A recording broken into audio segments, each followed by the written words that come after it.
আসসালামু আলাইকুম রহমতুল্লাহি বরকাতুহ। সমস্ত প্রশংসা আল্লাহ সুবহানাহু ওয়া তাআলার এবং অগণিত দরুদ রাসূল সাল্লাল্লাহু আলাইহি ওয়াসাল্লামের উপর। আমরা ধারাবাহিক সিরাত পাঠ করছিলাম, ইনশাআল্লাহুল আজিজ আজকেও পাঠ করব। আজকের যে সাবটাইটেল বা সাবটপিক সেটা হচ্ছে ধর্মীয় ও সাংস্কৃতিক অবস্থা। আরব ভূখণ্ডে বসবাসরত ইহুদিদের ভাষা স্বাভাবিকভাবে আরবি ছিল, কিন্তু তা নির্ভেজাল ছিল না। এতে স্বল্প পরিমাণ হিব্রু ভাষার মিশ্রণ ঘটে।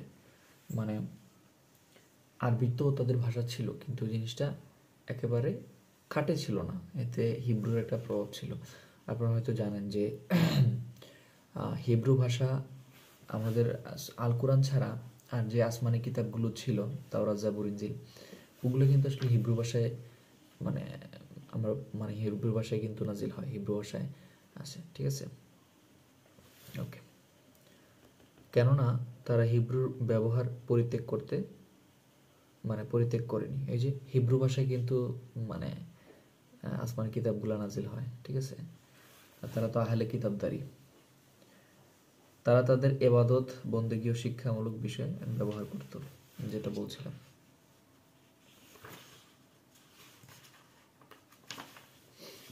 ওকে,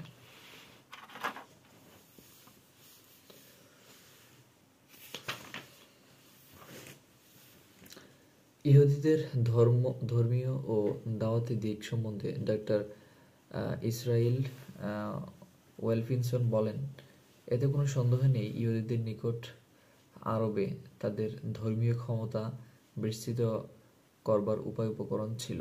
ওকে, যদি তারা চাইতো তবে অর্জিত ক্ষমতা দ্বারা আরও অনেক বেশি প্রভাব প্রতিপত্তি লাভ করতে পারত। কিন্তু ইহুদিদের ইতিহাস সম্পর্কে যারা জ্ঞাত তারা জানেন যে ইহুদিরা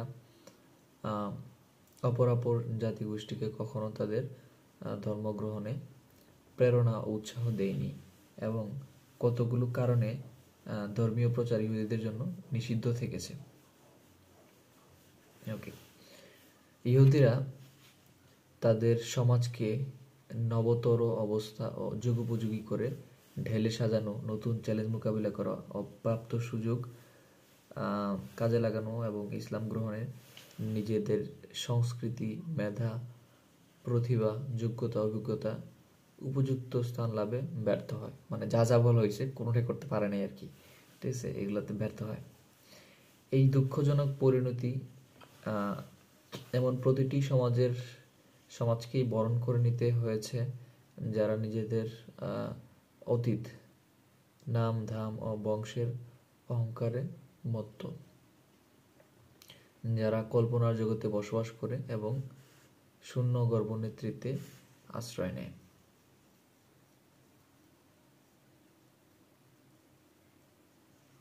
আচ্ছা, অর্থাৎ তারা তাদের কার্যকলাপে দারুণভাবে ব্যর্থ হচ্ছিল।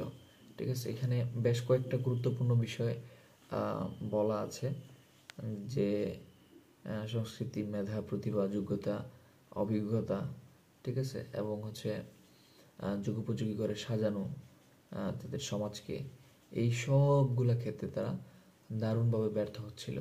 ঠিক আছে, এই ব্যর্থতারও কতগুলো কারণ ছিল, এবং তাদের নেতৃত্বস্থানীয় জায়গাটাও আসলে একেবারে শূন্য হয়ে যায়। ঠিক আছে, যে ওইখানে আসলে ভালো নেতা ছিল না তাদেরকে নেতৃত্ব দেওয়ার মতো। ঠিক আছে, এরকম একটা অবস্থায় চলে আসে, এবং সব কিছু মিলিয়ে আসলে একটা জগা খিচুড়ি লেগে যায়। মানে তাদের যে ওই কি বলে এটাকে, আগের অনেক কিছুই তারা ছাড়তে পারে নাই, কিন্তু নতুন অনেক কিছু কিন্তু অ্যাকসেপ্ট করতে হবে। ধর্মের জন্য অ্যাকসেপ্ট করতে হবে, ইসলামের জন্য অ্যাকসেপ্ট করতে হবে, কিংবা সমাজের জন্য কিন্তু নতুন অনেক কিছু অ্যাকসেপ্ট করা লাগে, পুরাতন অনেক কিছু ছেড়ে দিতে হয়। কিন্তু তারা সেটাও করতে পারছিল না, বিধায় নানা ধরনের প্রবলেম ফেস করছিল। ইনশাআল্লাহ আজিজ, আল্লাহ যদি বাঁচায় রাখেন, আগামীকালকে আমরা পরবর্তী অংশগুলো দেখব। আজকে এই পর্যন্তই থাকবে। সবাই ভালো থাকুন, সুস্থ থাকুন, আমার জন্য দোয়া করবেন। আল্লাহ সুবহানাহু ওয়া তাআলা যেন আমার মতো পাপী বান্দাকে কবুল করেন, ক্ষমা করে দেন, এবং